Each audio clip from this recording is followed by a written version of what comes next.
राज्यातील तत्कालीन महाविकास आघाडी सरकारचे मुख्यमंत्री उद्धव ठाकरे यांना शह देत शिवसेनेचे एकनाथ शिंदे यांनी जून 2022 मध्ये बंडाचे निशाण रोवत शिवसेनेतील 40 आमदारांना सोबत घेऊन महाविकास आघाडीचे सरकार पाडले। या बंडाची पटकथा देवेंद्र फडणवीस यांनीच लिहिली होती। शिंदेंच्या फुटीर गटाला सर्व रसद भाजप पुरवित होते हे सर्वांना माहीत होते। आता राज्यात भाजपाचे सरकार येणार, देवेंद्र फडणवीस मुख्यमंत्री होणार ही काळ्या दगडावरची रेघ होती। फडणवीस हेही त्याच तयारीत होते, पण ऐनवेळी मुख्यमंत्री एकनाथ शिंदे होणार असा आदेश भाजपच्या वरिष्ठांनी दिला। अचानक आलेल्या या आदेशाने फडणवीस यांच्या पायाखालची जमीन सरकली। क्षणात काय झाले याचा अंदाज फडणवीसांना आलाच नाही। शिंदे हे फडणवीसापेक्षाही चतुर निघाले। त्यांनी भाजप वरिष्ठांसोबत हातमिळवणी करीत फडणवीस यांच्या माघारीच मुख्यमंत्री पदाची डील केली आणि 30 जून रोजी मुख्यमंत्री झाले। राजकारणात मोठमोठ्यांना पाणी पाजणाऱ्या फडणवीसांना शह देत शिंदेंनी फडणवीस यांना धक्का दिला। त्यावेळी फडणवीस यांना शिंदेच्या राजकीय चातुर्याची चुणूक लागली। नाईलाजाने फडणवीसांना वरिष्ठांच्या आदेशाने उपमुख्यमंत्रीपद स्वीकारावे लागले। एकनाथ शिंदे यांच्यासोबत शिवसेनेचे 40 आमदार, अपक्ष 9 आणि भाजप असे मिळून बहुमतात महायुतीचे सरकार सुरळीत चालू लागले।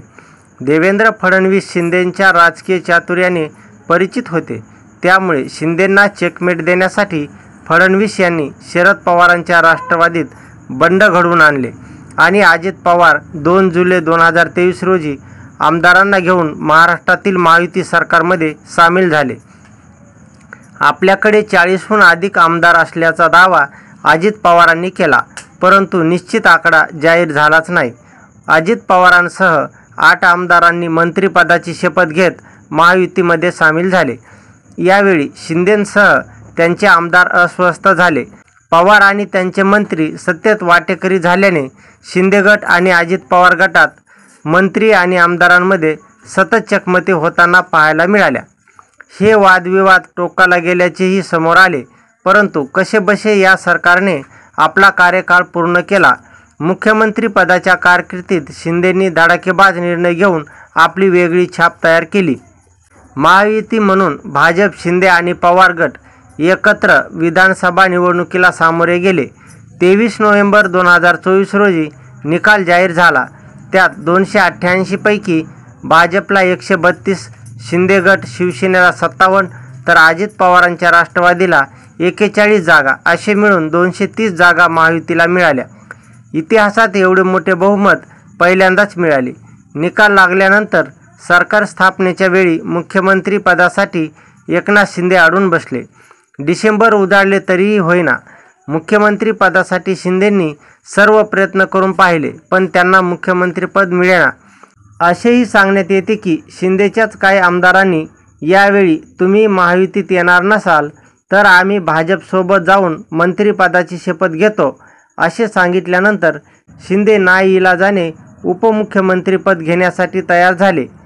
5 डिसेंबर 2024 रोजी महायुती सरकारचा शपथविधी सोहळा पार पडला। मुख्यमंत्री म्हणून देवेंद्र फडणवीस तर उपमुख्यमंत्री म्हणून अजित पवार आणि एकनाथ शिंदे यांनी शपथ घेतली। त्यानंतर शिंदेंनी आपल्या मुख्यमंत्रीपद मिळावे यासाठी प्रयत्नही केले, पण फडणवीसांसमोर त्यांचा टिकाव लागला नाही।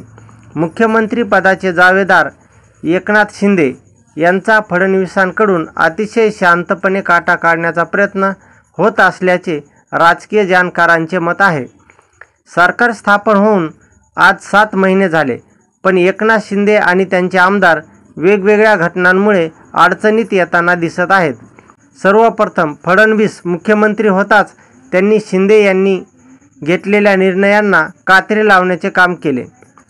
MMRDAच्या टेंडरचे प्रकरण सुप्रीम कोर्टात गेल्यानंतर ते 3000 कोटी रुपये कमी करण्याचे आदेश सुप्रीम कोर्टाने दिले। मुख्यमंत्री फडणवीस यांनी पुन्हा एका प्रकल्पाचा आढावा घेत शिंदेंच्या काळात झालेल्या प्रकल्पाच्या रकमेत 32,000 कोटी रुपये रक्कम कमी केली। एकंदरीत वेगवेगळ्या कारणाने शिंदेंनी घेतलेल्या निर्णयाला कात्री लावण्याचे काम फडणवीस यांनी मुख्यमंत्री होताच सुरू केले. भाजपला BMCच्या निवडणुकीत शिंदेंच्या शिवसेनेची गरज होती, परंतु राज आणि उद्धव ठाकरे एकत्र आल्यामुळे आता सर्व मराठी मतदार ठाकरेकडे आकर्षित झाल्यामुळे भाजपाच्या दृष्टीने शिंदे यांचे महत्त्व संपले आहे.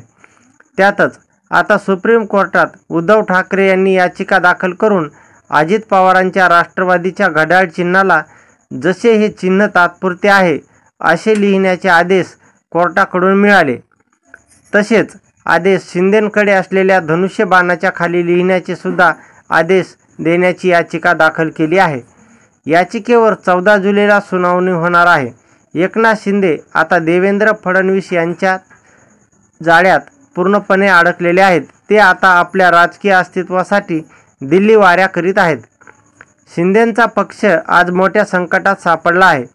राज ठाकरे, उद्धव ठाकरे एकत्र आल्याने मराठीचा मुद्दा ठाकरे बंधूंनी हायजॅक केला. हिंदुत्व हा भाजपाचा अजेंडा आहे. आता शिंदेंकडे मुद्दाच राहिलेला नाही. राज उद्धव एकत्र येण्याचा सर्वात जास्त फटका शिंदेंना बसणार आहे. देवेंद्र फडणवीस आणि अजित पवार हे दोघे मिळून शिंदेंचे मंत्री व आमदारांना जेरीस आणत आहेत. सर्वात जास्त निधी भाजप आणि पवारांच्या मंत्री आमदारांना मिळतो, पण शिंदेंच्या मंत्री आमदारांना निधी मिळत नसल्याची ओरड वेळोवेळी समोर आली आहे. शिवसेनेचे मंत्री त्याबाबत जाहीर नाराजी व्यक्त करत आहेत. शिंदेंचे जवळपास अर्धा डझन मंत्री आणि आमदार विविध प्रकरणात अडचणीत आलेले आहेत. त्यांच्या दररोज वर्तमानपत्रात बातम्या येतात. त्यांची प्रकरणे चव्हाट्यावर येत आहेत.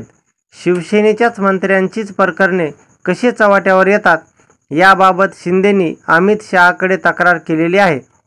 सेनेचे मंत्री संजय शिरसाट, खासदार संदीपान भुमरे, मंत्री भारत गोगावले, मंत्री प्रताप सरनाईक, अर्जुन खोतकर आणि आता संजय गायकवाड यांच्या कॅन्टीनमध्ये मारहाणीचे प्रकरण गाजत आहे.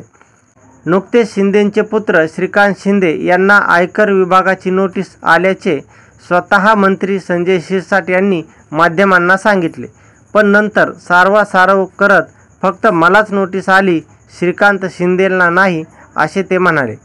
अधिवेशन सुरू असताना तातडीने एकनाथ शिंदे यांनी दिल्ली गाठली. खरं तर एकनाथ शिंदे हे कोणालाही न सांगता दिल्लीत गेले, परंतु ती बातमी माध्यमांमध्ये ब्रेकिंग झाली. ती बातमी कशी काय फुटली हाही संशोधनाचा विषय आहे. शिंदे दिल्लीत जाऊन अमित शहांना भेटल्याची चर्चा आहे. या भेटीत त्यांनी महायुतीत सरकारमध्ये आपल्या पक्षाच्या मंत्री आमदारांची घुसमुट होत असल्याची तक्रार केल्याची चर्चा आहे. एकंदरीत शिंदे आता महायुतीत सरकारमध्ये अस्वस्थ आणि बेचैन झालेले आहेत. यातून मार्ग फक्त आणि फक्त अमित शहाच काढू शकतात. त्यामुळे शिंदे यांनी शहांची जाहीर कार्यक्रमात तोंड भरून स्तुती करताना दिसतात. परवाच एका कार्यक्रमात अमित शहांसमोर भाषण करताना शिंदेंनी थेट जय गुजरातची घोषणा करून टाकली.